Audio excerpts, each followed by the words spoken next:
एक बार हजरत ख्वाजा मोइनुद्दीन चिश्ती रहमतुल्लाह अलैहि इस्लाम का पैगाम फैलाने की नीयत से अपने कुछ मुरीदों के साथ अजमेर शरीफ के एक स्थान पर तशरीफ लाए, जिस मुकाम पर हजरत ख्वाजा मोइनुद्दीन चिश्ती रहमतुल्लाह अलैहि ने कयाम किया।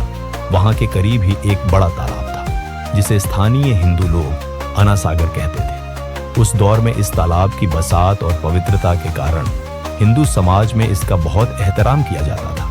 उनका यह अकीदा था कि जो शख्स दिन भर गुनाह करने के बाद इस तालाब में घौस करता है, उसके तमाम गुनाह धुल जाते हैं।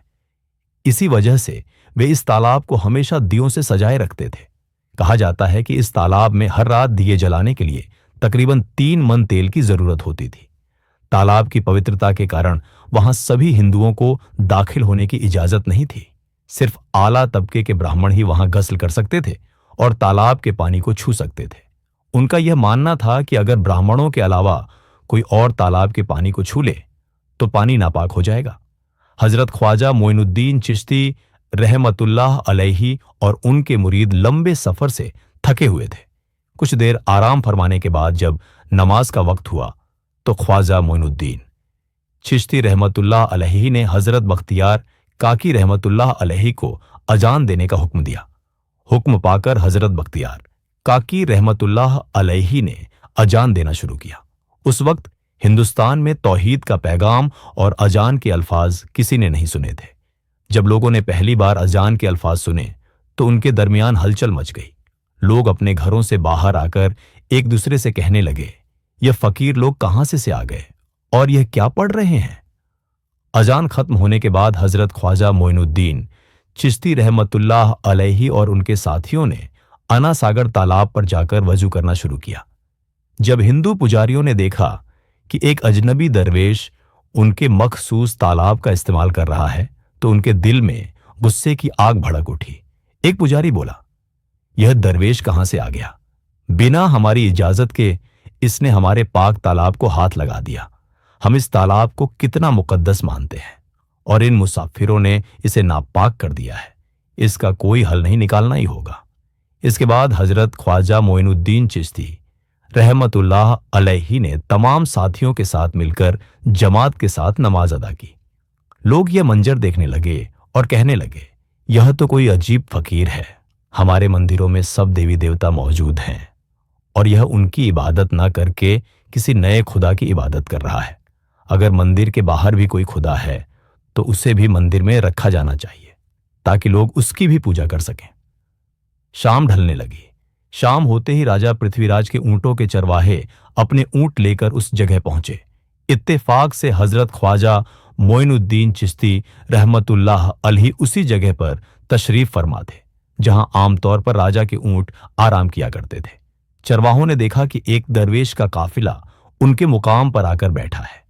उन्होंने हजरत ख्वाजा मोइनुद्दीन चिश्ती रहमतुल्लाह अलैहि और उनके साथियों से कहा, अरे फकीर बाबा, आप कहां से तशरीफ लाए हैं और यहां आकर बैठ गए? क्या आपको मालूम नहीं कि यहां रोजाना राजा पृथ्वीराज के ऊंट आराम फरमाते हैं? राजा के ऊंट यहां आराम करते हैं। यह जानते हुए भी आपने यहां बैठने की जुर्रत कैसे की? हजरत ख्वाजा मोइनुद्दीन चिश्ती रहमतुल्लाह अलैहि ने उन चरवाहों को नरमी से जवाब दिया, बाबा, हम मुसाफिर हैं और अनजान हैं। हमें मालूम नहीं था कि इस मुकाम पर राजा के ऊंट आराम करते हैं, क्योंकि हम पहले ही यहां रात गुजारने का इरादा कर चुके हैं। तुम अपने ऊंटों को आज किसी और जगह आराम देने ले जाओ, आसपास बहुत सी जगह है। हजरत ख्वाजा मोइनुद्दीन चिश्ती रहमतुल्लाह अलैहि का जवाब सुनकर पृथ्वीराज के चरवाहे बोले, फकीर की हिम्मत तो देखो, कहता है कि राजा के ऊंटों को कहीं और ले जाए और खुद यहां बैठ रहेंगे। फकीर बाबा, यह तो हरगिज मुमकिन नहीं है। राजा के ऊंट अपने ही मुकाम पर बैठेंगे। यह कहकर चरवाहों ने हजरत ख्वाजा मोइनुद्दीन चिश्ती रहमतुल्लाह अलैहि और उनके साथियों को वहां से उठाने के लिए दुर्व्यवहार करना शुरू कर दिया। हजरत ख्वाजा मोइनुद्दीन चिश्ती रहमतुल्लाह अलैहि बहुत ही सरल स्वभाव के थे। जब उन्होंने देखा कि चरवाहे दुर्व्यवहार कर रहे हैं तो उन्होंने बख्तियार काकी रहमतुल्लाह अलैहि से कहा, बख्तियार, हम यहां बैठकर क्या करेंगे? जब राजा के ऊंटों को यहीं बैठाना है तो रहने दो, ऊंट यहीं बैठे, हम यहां से जा रहे हैं। यह कहकर हजरत ख्वाजा मोइनुद्दीन चिश्ती रहमतुल्लाह अलैहि अपने साथियों के साथ वहां से चले गए।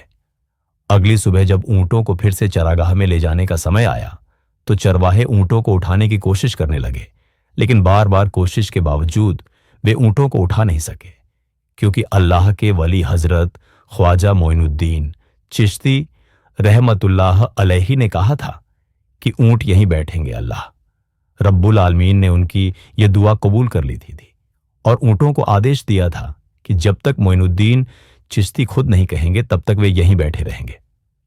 इसके बाद चरवाहे ऊंटों के न उठने का कारण जानने लगे।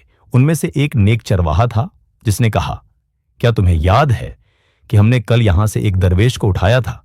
जाते जाते उन्होंने कहा था कि हम जा रहे हैं, राजा के ऊंट यहीं बैठेंगे। मुझे लगता है कि उनके कहे शब्दों के कारण ही राजा के ऊंट उठ नहीं पा रहे हैं। शायद वह कोई बड़े वली हैं या अल्लाह का कोई अवतार है। इस बात को महामहिम राजा के समक्ष रखते हैं। इसके बाद चरवाहे पृथ्वीराज के पास पहुंचे और हाथ जोड़कर निवेदन किया, महाराज, हमने बहुत कोशिश की, लेकिन आपके ऊंटों को उनके स्थान से नहीं उठा सके और उन्हें चरागाह में घास चराने नहीं ले जा पा रहे हैं। राजा पृथ्वीराज ने आश्चर्य से पूछा, क्या ऊंटों को कोई बीमारी है जिस कारण वे उठ नहीं पा रहे? चरवाहों ने कहा, महाराज, ऊंट पूरी तरह से